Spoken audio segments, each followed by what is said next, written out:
Module 2: The Stages of Development and Developmental Tasks. Introduction. For every developmental stage, there is an expected developmental task. What happens when the expected developmental tasks are not achieved at the corresponding developmental stage? How can you help children achieve these developmental tasks? John Santrak. John Santrak research focuses on family processes and children's socio-emotional development. He conducted the first major research study comparisons of children in mother and father custody families. I will now begin to introduce the stages of development and developmental tasks. The first stage is called prenatal period. As you can see, the first image shows how 4 weeks embryo looks like, while the second and third image shows how 7 to 8 weeks human embryo looks like. Referring to prenatal development by Santrak 2002 asked the following question succinctly: how from so simple a beginning do endless forms develop and grow and mature? What was this organism? What is it now? And what will it become?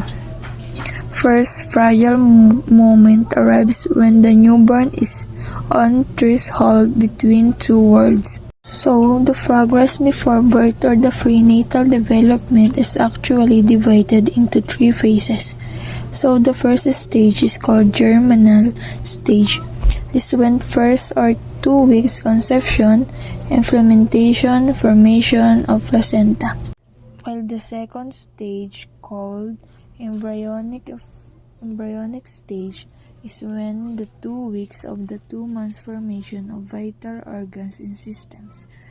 And the last stage is called fetal stage. It is when 2 months up to birth and when bodily growth, continuous movement capability begins, brain cells multiply, age of viability.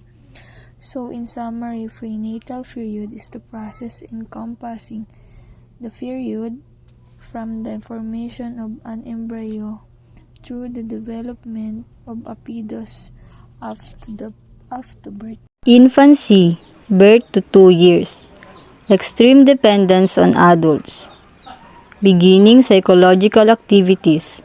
Language, symbolic thought, sensory motor coordination, and social learning. Language of newborn is to cry. Usually eats every 2 to 3 hours. Uncoordinated movements. Toothless. Poor vision. Focusing range 8 to 12 inches. Usually doubles weight by 9 months. Responds to human voice and touch. Infancy for 1-year-old. Change from plump baby to learner, more muscular toddler. Begins to walk and talk. Ability for passive language or better understanding of what's being said. Tentative sense of independence. And the last one is determined explorer. Infancy, it starts at 2 years old. They begin to communicate verbally like name and etc. Can usually speak in 3 to 4 words and sentences. Famous for negative behavior and say no to everything as well as making temper tantrums. Will play side by side to other children but does not actively play with them. They are also great imitators. Early childhood from 3 to 5-year-old. It includes wants to be just like parents, vocabulary and pronunciation continue to expand, climbs stairs with alternating feet, and can briefly stand on one foot. Early childhood, 4 years old. Sentences are more complex. Speaks well enough for stranger to understand. Imagination is vivid. Line between what is real and imaginary is often indistinct. Develops fears, common fears. Fear of dark, fear of animals, and fear of death. Early childhood, 5 years old, can hope on one float, and skip. Can accurately copy figures, may begin to read, socialize with one children their age. So, in summary, in this stage, early childhood from ages 3 to 5 years, children learn some physical independence, and in this stage is the beginning to develop social skills and make friends. So, let's proceed to the next stage. Middle and late childhood, 6 to 12 years old. Both large and small muscles will develop complex motor skills, from independent activities to same-sex group activities. Acceptance by peers are very important. In summary, in this stage, children in middle childhood from ages 6 to 12 continue to grow in their mental abilities, physical abilities, use of language, self-control, friendships, and social. In this stage, it's called adolescence. Adolescents, from age 13 to 18 years old. They experience traumatic life stage for child and parents, and puberty occurs.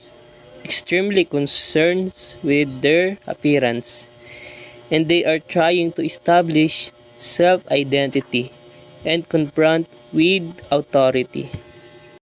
In summary, in the adult sin stage is when they experience not only in physical growth and change, but also emotional, psychological, social, and mental change. And lastly, for the next stage is called Early adulthood or young adult, 19 to 29 years old. Physical development complete. Emotional maturation continues to develop. Usually learn to accept responsibility for actions and accept criticism. Usually knows how to profit from errors. And lastly, socially progress from age-related peer groups to people with similar interests. Middle adulthood, 30 to 60 years. Physical changes begin to occur. Hair begins to thin and gray. Wrinkles in appear. Hearing and vision decrease. Muscles lose tone.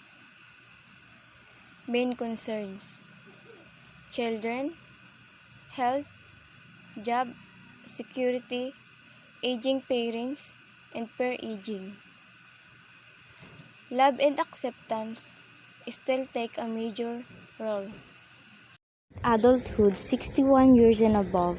As for the last stage is called late adult from the age of 61 years and above. In this stage is the fastest growing stage bracket of society, and in this age you will notice the physical durations such as brittle bones and poor coordination, and in this stage you will have some memory problems and you're coping with retirement and forms of experiment, and in this age you're very considered with health and finance, and lastly your significant number because the stress and suicide rate is high. In summary, this is stage of life from the 60s onward and constitutes the last change of physical change. In summary, for the last stage, late adulthood, this is the stage of life from the 60s onward. It constitutes the last stage of physical change, and that is all our for. Thank you for listening.